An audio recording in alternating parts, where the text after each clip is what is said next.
यात्रा कार्यक्रम रे आपनको स्वागत करू। आसंतु आमे पालक प्रेमाशीष सतमान को द्वारा लिखित आजिर डिवोशन विषय रे चर्चा करिबा।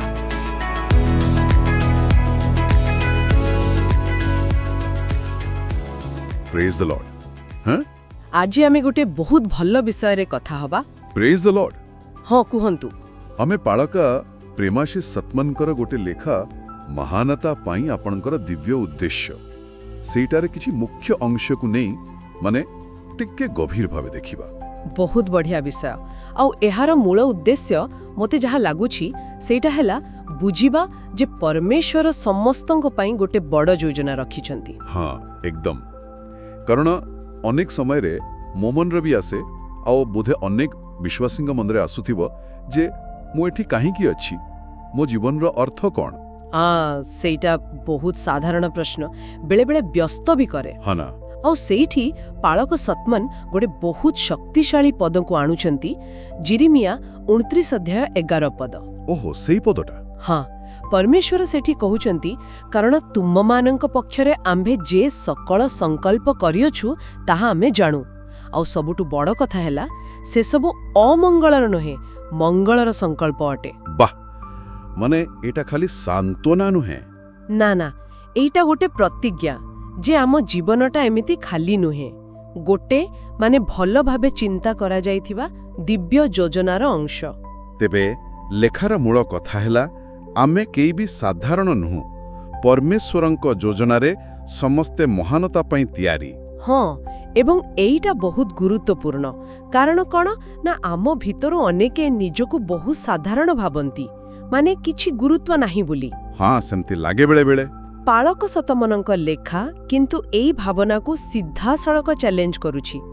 से कहउचंती जे एई साधारण भावनाटा ही आमको बाधा दिए परमेश्वरंक संभावना को ग्रहण करिबारे। ठीक, आउ सेथि पई से बोधे दाऊदंक उदाहरण देइछंती। हाँ, जणे साधारण मेषपालक पिला केई भाबी नथिबे, किंतु जेतेबेले गोलियात सामना को आसिला सेतबेले से निजर छोटो पणिया को देखिलेनी, से परमेश्वरंका शक्ति को देखिले, तांको नामरे गले। हाँ, 1 सामुएल 17 रे जेमिति अछि पालक सतमन कहउचंती दृष्टिकोणटा ही सबु किछि, समस्या केते बड़ नुहे परमेश्वर केते महान सेइटा देखिबा कथा। एकदम, बाहरर परिस्थिति नुहे भीतरर विश्वासटा ही मूल।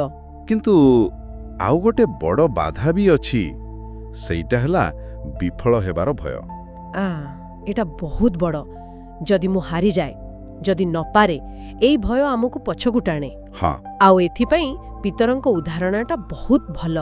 भाबंतु तो से जीशुंकु 3 थर अस्वीकार कले, एहाडु बड़ विफलता आउ कोन होई पारे जणे विश्वासी पई। सतरे बहुत बड़ भूल। किंतु पालक सतमन जोहन 21 रो घटना को देखाई कहउचंती जीशु तांको केवल क्षमा कलेनी, तांको आहुरी बड़ दायित्व देले, मंडली गठनर दायित्व। हाँ, एटा सिखाउछि जे आमर पुराना भूल आम भविष्यत को नियंत्रण करबा दरकार नाही, जदि आमे परमेश्वरंक क्षमा आउ पुनस्थापना को ग्रहण करबा। किंतु एटा कहिबा सहज, वास्तव रे एते बड़ भूल परे निजको क्षमा करी से बोझरू बाहरी आगो को बढ़िबा कोन एते सहज। पालक सतमन ए विषय किछि कहिसंती कि? हाँ, निश्चय कहिसंती। आउ से बहुत स्पष्ट भावे कहउचंती जे एटा खाली आम निजा इच्छा शक्तिर कथा नुहे, माने एमती नुहे जे मु चाहिले करि देबी। तबे केमिति? एटा होउची परमेश्वरंक अनुग्रह को तांको क्षमा को ग्रहण करिबा।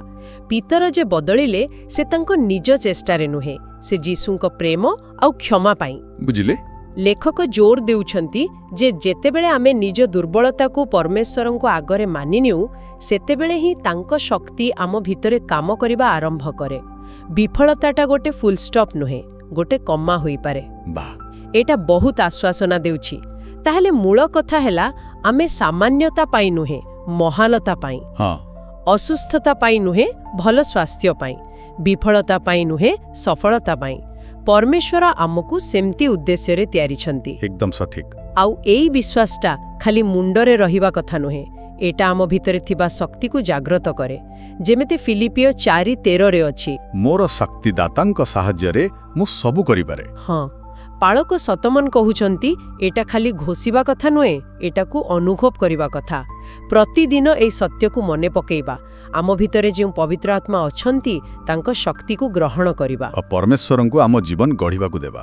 ହଁ, ତାଙ୍କର ଇଚ୍ଛା ଅନୁସାରେ ଯାହା ସୁଖ, ସଫଳତା ଆଉ ଆଧ୍ୟାତ୍ମିକ ଭରପୁରତାରେ ପୂର୍ଣ୍ଣ। ଏଇଟା ଗୋଟେ ସକ୍ରିୟ ସମର୍ପଣ ଭଳି। ବହୁତ ଭଲ ଲାଗିଲା।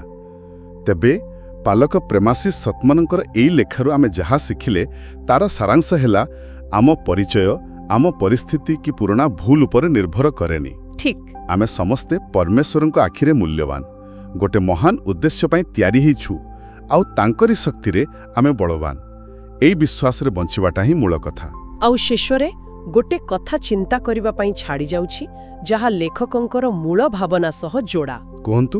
ଯଦି ଜଣେ ସତରେ ଗଭୀର ଭାବରେ ବିଶ୍ୱାସ କରେ ଯେ ତା ଜୀବନ ପାଇଁ ପରମେଶ୍ୱରଙ୍କର ଗୋଟେ ମହାନ ଯୋଜନା ଅଛି, ତେବେ ଏଇ ବିଶ୍ୱାସଟା ତାର ପ୍ରତିଦିନର ନିଷ୍ପତ୍ତିକୁ, ତାର କଥାବାର୍ତ୍ତାକୁ, ତାର ପୁରା ଜୀବନ ଦେଖିବାର ନଜରିଆକୁ କେମିତି ବଦଳେଇବ। ବାଃ, ଗଭୀର ପ୍ରଶ୍ନ। ଏଇଟା ଖାଲି ଗୋଟେ ଭଲ ଭାବନା ନୁହେଁ, ଏଇଟା ଜୀବନ ବଦଳାଇ ଦେବା ଭଳି ଶକ୍ତି। ଏଇ ବୁଝାମଣା ଆମକୁ ପରମେଶ୍ୱରଙ୍କର ଯୋଜନାରେ ଭରସା ରଖି ଆଉ ଖ୍ରୀଷ୍ଟ ଦେଉଥିବା ଶକ୍ତିରେ ନିର୍ଭୟା ହୋଇ ବଞ୍ଚିବାକୁ ପ୍ରେରଣା ଦିଏ। ବାସ୍ତବିକ ବହୁତ ପ୍ରେରଣାଦାୟକ। ଆଶା କରୁଛି ଆଜିର ଏହି ଆଲୋଚନା ଶ୍ରୋତାମାନଙ୍କୁ ନିଜ ଜୀବନର ଦିବ୍ୟ ଉଦ୍ଦେଶ୍ୟକୁ ଏକ ନୂଆ ଦୃଷ୍ଟିରେ ଦେଖିବାରେ ସାହାଯ୍ୟ କରିବ। ଆଜି ପାଇଁ ଏତିକି। ହଁ, ନିଶ୍ଚୟ। ଆଜି ଆତ୍ମିକ ଯାତ୍ରା କାର୍ଯ୍ୟକ୍ରମରେ ଯୋଗ ଦେବା ପାଇଁ ଧନ୍ୟବାଦ, ଯେଉଁଠି ଆମେ ପ୍ରତିଦିନ ପରମେଶ୍ୱରଙ୍କ ବାକ୍ୟ ଆଲୋଚନା କରୁଅଛୁ। ଯଦି ଏହି କାର୍ଯ୍ୟକ୍ରମ ଆପଣଙ୍କୁ ଆଶୀର୍ବାଦ ଦେଇଅଛି, ତେବେ ଏହାକୁ ଆପଣ ଫ୍ୟାମିଲି ଆଉ ଫ୍ରେଣ୍ଡସ୍ ହ୍ୱାଟ୍ସଆପ୍ ଗ୍ରୁପରେ ସେୟାର କରନ୍ତୁ। ଆସନ୍ତାକାଲି ପୁଣି ଦେଖା ହେବା। ଧନ୍ୟବାଦ।